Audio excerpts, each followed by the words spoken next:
कि मोदी सो अथया, कि मोदी सो अथया, कवने कोठरिया नगरिया में आग लगी। आग लगी हो भैया, आग लगी। मोदी सोवत है कवने कोठरिया नगरिया में आग लगी।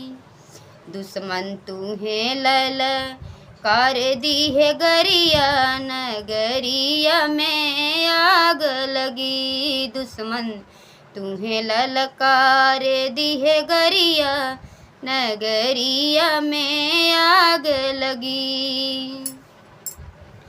पहलगाम सुंदर जहाँ रहे कश्मीर हो, पहलगाम सुंदर जहाँ रहे कश्मीर हो। देखली सपना जहाँ गइल तकदीर हो, देखली सपनवा जहाँ गइल तकदीर हो। कि दुश्मन पापी मरले, कि दुश्मन पापी मरले, धर्म के जरिए नगरिया में आग लगी। दुश्मन पापी मरले, धर्म के जरिए नगरिया में आग लगी। कि मोदी सो अथया, कवने कोठरिया नगरिया में आग लगी। कि दुश्मन तुम्हें ललकार दी है गरिया नगरिया में आग लगी। रोवे कश्मीर रोवे, रोवे हिंदुस्तानमा, रोवे कश्मीर रोवे, रोवे हिंदुस्तानमा। हमरे ही आगे मरले हमारो सजनामा, हमरे ही आगे मरले हमारो सजनामा।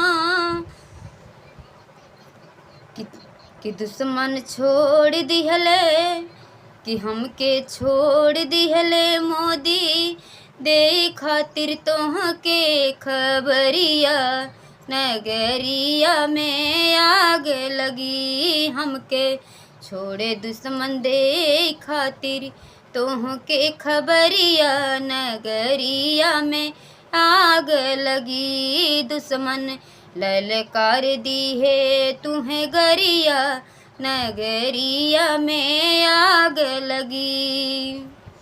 आग लगी हो भैया, आग लगी।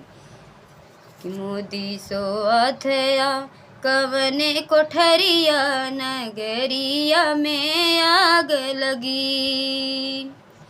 केहू के बेटा गइल, केहू के बिरनामा, केहू के बेटा गइल, केहू के बिरनामा।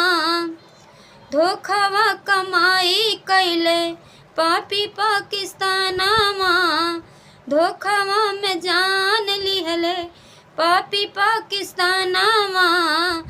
कि कहिया बोला मरबा, कि वहिया बोला मरबा, उनका पे कटरिया नगरिया में आग लगी। कहिया मरबा बोला, उनका पे कटरिया नगरिया में आग लगी। आग लगी हो भैया, आग लगी। रोई रोई कहेली गुजरिया नगरिया में आग लगी। कैसे जाई हम अपने बखरिया नगरिया में आग लगी।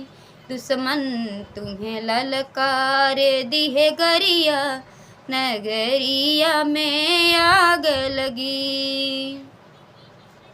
तो बहुत ही दर्द भरा गीत, और हमारे धर्म के जरिए उन भाई साहब को, छोटे छोटे बच्चों को, जिनका भी उन्होंने मारा, उनको भगवान उनकी आत्मा को शांति दे और उन पापियों को ये गीत ये संदेश सुनाता है। उस अबला नारी का गुहार सुनिए और हम सबका सूचना, हम सबका विनती है। इतने सपने सजाकर गए वहाँ और टूट गए पल भर में अरमान,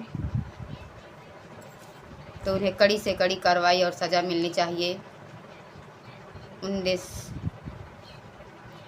को जो पाकिस्तान से मिले हैं कि नहीं मिले हैं, उन सब का आप लोग पता लगाएं और प्लीज़ यह गीत को अगर अच्छा लगे तो आप कमेंट के माध्यम से ज़रूर बताएं और शेयर कीजिएगा। हमारे चैनल को सब्सक्राइब फॉलो ज़रूर कीजिएगा।